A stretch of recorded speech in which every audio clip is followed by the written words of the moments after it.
প্রিয় ভিউয়ার্স, আসসালামু আলাইকুম। ভি ক্লিপ চ্যানেলের পক্ষ থেকে আপনাদের সবাইকে স্বাগতম। আমি মোহাম্মদ ফজলে রাব্বি। আজকে আপনাদের দেখাবো যে মাইক্রোসফট ওয়ার্ডে কিভাবে লেখালেখির কাজটা করতে হয়। এটা পার্ট 1 ভিডিও।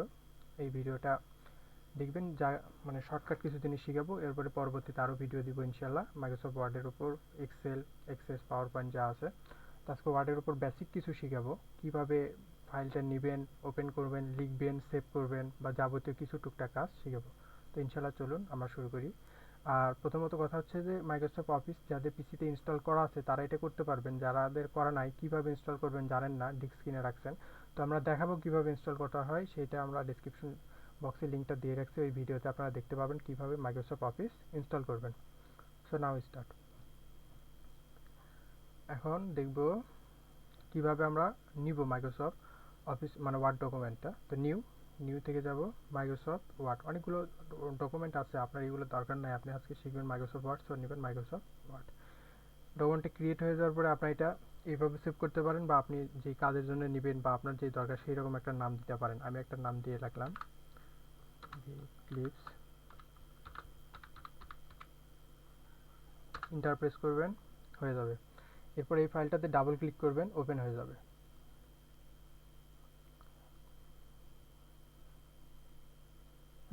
ওপেন হয়ে গেছে।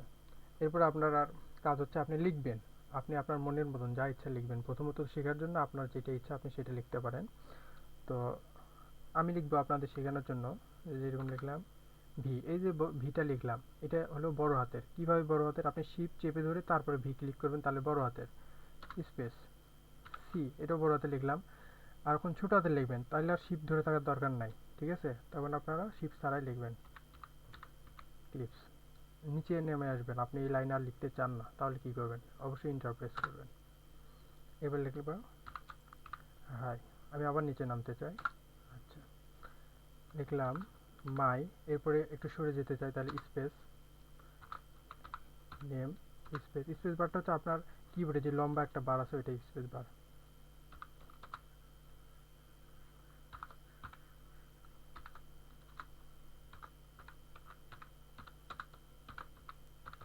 লিখলাম আমি যেটা মানে আপনাদের শেখানোর জন্য মূলত লিখলাম। লেখার পরে আমরা এখন শিখবো মূলত আজকে 4টা কাজ। সেই 4টা কাজ হচ্ছে, প্রথম কথা, আমি যে লেখাটা লিখছি, লেখাটা আমি চাই যে লেখাগুলো ফন্ট আরও একটু বড় হোক, ঠিক আছে? চাইতেই পারি, আপনার প্রয়োজন মতো নিতে পারেন। আমি সবগুলো বড় করতে চাইলে সবগুলো সিলেক্ট করে ফন্টে যাব, যেই ফন্টটা নিব। আমি শুধু যদি একটা ফাইল বড় করতে চাই, মানে একটা লাইন, তাহলে এই জায়গা থেকে আপনি যতটুকু নিতে চান, আমি 20 ফন্ট সিলেক্ট করলাম, 20 হয়ে গেল। এই যে ফন্ট, আপনার লেখাটা কীরকম হবে স্টাইলটা, এটা দেখার জন্য প্রথমে আগে একটা জিনিস দেখাতে হবে। সেটা হচ্ছে যে আপনি লেখাটা যদি মাঝখানে নিতে চান বা এই পাশে নিতে চান, এটা কীভাবে নেবেন। এই জায়গায় নিলে এটা মাঝখানে, দেখেন বারটা, ঠিক আছে? লাইন নিয়ে এই বারটা এই জায়গায় নিলে একবারে ডান পাশের কর্নারে, এটা হলো মিডল, মানে চারপাশে সমান। আপনি প্রথম থেকে যেরকম হয় এরকম। তো আমি এটা মাঝখানে নিলাম, ঠিক আছে? নেওয়ার পরে আমার সিলেক্ট করা যেটা আছে এটাকে আমি যেরকম সাইজ দিতে চাই, বোল্ড, ইতালি আর হচ্ছে আন্ডারলাইন, এটা 3টা অপশন আছে। মানে এইরকম বোল্ড হইলে অনেক মোটা হবে লেখাটা, যেটা অনেক সময় আমাদের টপে থাকে। ইতালি হতে পারে লেখাটা একটু স্টাইল ভাস। আবার আন্ডারস্কোর হতে পারে, নিচে দাগ থাকতে পারে। আপনার যেটা দরকার আপনি সেটা দিয়ে নেবেন, বা আর যদি কোনোটার দরকার না হয়, সিলেক্ট করার পরে অপশনে যে টিক তুলে দিলে ওইগুলো কি চলে যাবে। তো আমরা বোল্ড করে নিলাম। এখন এটা থাকবে বোল্ড। বোল্ড থাকার পরে আমরা আরেকটা জিনিস শিখবো, যে এই যে এইটা লেখাটা আছে, আমরা যদি এটাকে একটু কালার করতে চাই, কিভাবে কালার করব? কালারটা করবো এই জায়গা থেকে, যে কোনো কালারের উপর আপনি যখন যাবেন দেখবেন এই জায়গায় সেই কালারটা নিচ্ছে। তো আপনার যে কালারটা ভালো লাগে, ঠিক আছে, আপনি কালারে ক্লিক করবেন। এরপরে যেটা, সেটা হচ্ছে যে আপনি কালারটা দিলেন। আপনি যদি চান যে এইটা লেখাটা কালার হওয়ার পরে আমি ব্যাকগ্রাউন্ড কালার করব, কিভাবে? এই তো এই জায়গা থেকে থিমস কালার, আপনি যে কোনো কালার সিলেক্ট করলে ব্যাকগ্রাউন্ড কালারটা কি ওই রকম হয়ে যাবে। হয়ে গেল। আচ্ছা, এরপরে যেটা আমরা শিখবো সেটা হচ্ছে যে লেখাকে আরও একটু স্টাইল করা। সেটা হচ্ছে এই জায়গা থেকে আপনি লেখাকে বিভিন্ন স্টাইলে যাতে করতে পারেন, মানে লেখার থ্রিডি ইফেক্ট যেরকম হয় আর কি, এইরকম আপনি যেরকম শ্যাডো যেটা আসে আপনি নিতে পারেন। দেখছেন, এরকম স্টাইল হতে পারে। লেখাটার একটা নিচে দেখবেন একটা ইফেক্ট আসবে। আপনি এরকম আরও শ্যাডো আপনি নিতে পারেন, এই যে থেকে হিউজ পরিমাণ শ্যাডো আছে, আপনি ইউজ করতে পারেন আপনার যেই রকমটা ভালো লাগে। দেন এই লেখাটার নিচে একটা ছায়ার মতন আছে, যে মনে হচ্ছে নিচেও আরেকটা লেখা আছে এইরকম। এটা আরেকটা জিনিস যেটা আমরা শিখবো সেটা হচ্ছে, আমরা তো শিখলাম এটা কিভাবে করতে হয়, এটা কিভাবে আমরা করলাম, ঠিক আছে। এখন কথা হচ্ছে আপনি ফন্ট চেঞ্জ করবেন যেভাবে, এই জায়গা থেকে ফন্টে গেলে আপনি অনেক পরিমাণ ফন্ট পাবেন, আপনার যেটা ভালো লাগে আপনি সেটা কি ব্যবহার করতে পারেন আপনার ইচ্ছা মতো। আপনি যে কোনো ফন্ট ব্যবহার করতে পারবেন যে কোনোভাবে, ঠিক আছে। এটা হচ্ছে আসলে আজকের যে কাজগুলো, এইগুলো হলো হোম মেনুতে আপনি যে কাজগুলো করবেন। আজকের কাজটা হচ্ছে হোম মেনুতে, আরও মেনু, আর যে মেনুগুলো আছে ইনসার্ট, পেজ লেআউট, ঠিক আছে, এগুলো আমরা শিখাবো পরবর্তী ভিডিওতে। তো আজকে যেটা কাজ হোম মেনুর কাজ আমরা এটা দেখাচ্ছি, এইরকমভাবে আপনি কি করতে পারেন। আরও অনেক কিছু আছে, আপনারা যদি শিখতে চান বা আগ্রহ হয় যে আপনারা এই জিনিসটা পারতেছেন না, এর উপর একটা ভিডিও দিলে ভালো হয়, আপনারা অবশ্যই আমাকে কমেন্ট করে জানাবেন, ঠিক আছে। তো আর একটা দুইটা জিনিস আমি শিখাই দিই, সেটা হচ্ছে যে আপনি লেখাটা কপি করবেন কিভাবে। এই লেখাটা ধরেন আপনার 5 বার লাগবে, আপনি এটা কি 5 বারই লিখবেন? না, দরকার নাই।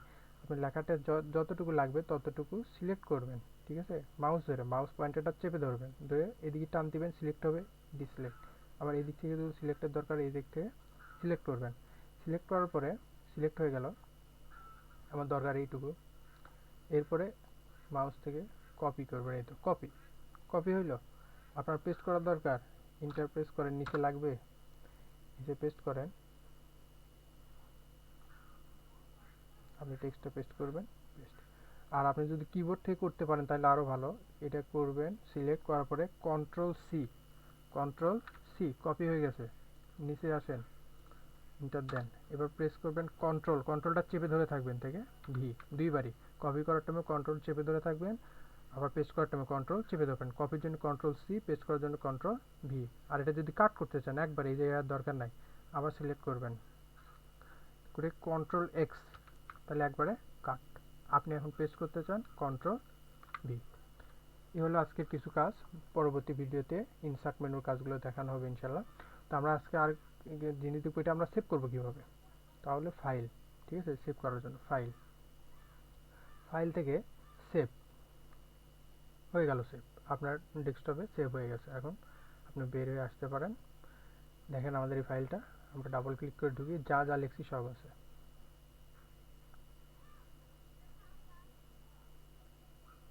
এই তো আমরা যা যা লিখছি সব আছে। তো সবাইকে ধন্যবাদ, প্লিজ আমার চ্যানেলটি সাবস্ক্রাইব করবেন এবং পরবর্তী কোন বিষয়টার উপর আপনাদের ভিডিও দরকার আমাদের বলবেন, ইনশাল্লাহ আমরা তৈরি করার চেষ্টা করব। ধন্যবাদ।